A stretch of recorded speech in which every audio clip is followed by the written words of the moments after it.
Bonjour à toi mon frère, ma soeur, j'espère que tu vas bien. Ici ton frère l'Afro-Canadien. Je t'amène aujourd'hui à l'extérieur parce que j'ai souvent l'habitude de prendre mon café très tôt le matin avant de débuter la journée et tout ça. Fait que je vais te partager ce que vos femmes me disent souvent.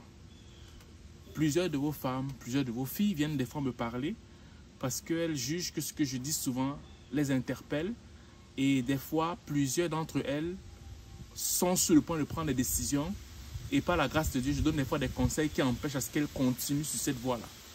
Et c'est de ça dont on va parler ce matin. Ok? Des fois, beaucoup d'hommes se plaignent en disant que non, quand les femmes arrivent ici au Canada, elles veulent leur indépendance, elles changent et tout ça. Elles ne veulent pas continuer comme elles étaient en Afrique. Mais plusieurs ne se posent la question pourquoi. La majeure partie des femmes avec qui je parle souvent, qui m'écrivent en aparté et qui demandent des fois à ce que je les appelle parce qu'elles veulent parler de façon confidentielle, c'est le fait qu'elles se disent que quand elles arrivent ici, dans la majeure partie du temps, elles n'ont pas leur mot à dire dans le foyer. Ce qui veut dire en d'autres termes que quand elles arrivent, elles doivent suivre à la lettre ce que leur mari dit sans dire quelque chose. Point. Même suggérer des choses parfois, elles sentent que c'est par politesse que le mari écoute, sans pour autant vouloir appliquer. Bon, elle veut parler, je vais l'écouter, mais c'est au final ce que moi j'ai décidé qui va se faire.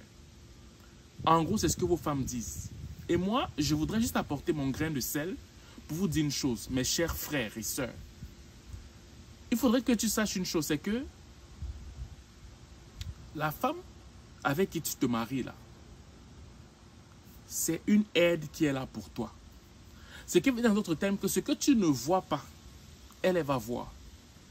Ce que tu ne ressens pas, elle va le ressentir parce que tu ne peux pas tout faire. Donc cette femme qui est assise là, à tes côtés, qui est avec toi à tes côtés, à qui tu as dit que non, moi je veux marcher avec toi, a un discernement que tu n'as pas forcément. Tu ne peux pas tout faire. C'est une aide qui est là à côté de toi.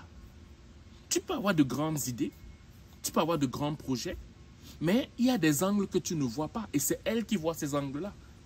C'est la raison pour laquelle des fois elles se sentent frustrées à un niveau tel qu'elle veut partir parce qu'il y a peut-être quelqu'un d'autre à l'extérieur qui a compris ce principe et qui va prendre ta femme. Ah, toi tu penses qu'elle, en fait, si elle dit qu'elle veut te quitter, c'est parce qu'elle ne voit pas un de ses collègues, même s'ils ne sortent pas ensemble, ok, qui ne lui donne pas l'attention que tu ne lui donnes pas à la maison. La majeure partie d'entre elles, quand elle veut quitter, c'est parce qu'elle voit un homme, même si elle n'a pas de lien avec cet homme amoureux ou bien qu'elle ne te trompe pas. Elle peut même ne pas te tromper, mais elle voit son collègue qui prend soin d'elle dans la façon de se traiter entre collègues que toi dans la maison. Je vais recommencer ça. Parfois, vos femmes se remettent en question dans votre union là à cause d'un collègue qui ne sort pas forcément avec elle, mais qui prend mieux soin d'elle en tant que collègue que toi en tant que son mari dans la maison. Voilà. Il faut que tu saches ces vérités aujourd'hui. Et beaucoup d'entre elles, c'est ce qu'elles disent en fait. Donc, ne viens pas demain pleurer. Quand ta femme va se sentir, en aura assez de se sentir comme une serviette, ok, dans la maison et décider de quitter la maison parce qu'elle se sent mieux, je vais dire, seule ou avec ce collègue-là qui lui donne ce coup de main. C'est ça.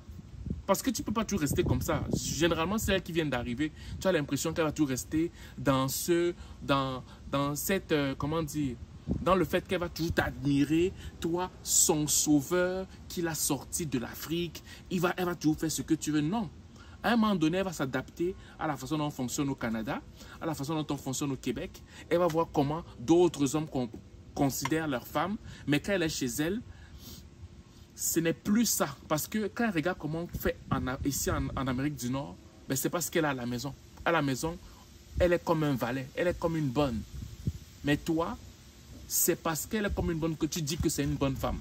Alors qu'une bonne femme est censée t'apporter de l'aide dans vos projets mutuels en fait. Donc moi, je te dis simplement ce qui est dit. Si tu veux, tu m'écoutes. Si tu veux, tu ne m'écoutes pas, ce n'est pas grave. Mais demain, ne te plains pas que ta femme te quitte parce qu'elle est fatiguée de se sentir une bonne ou une moins que rien dans votre foyer. Voilà.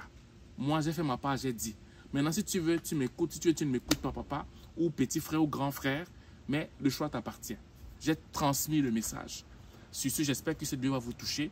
Passez une excellente journée ou une excellente soirée, dépendamment du lieu où vous m'écoutez. Ciao.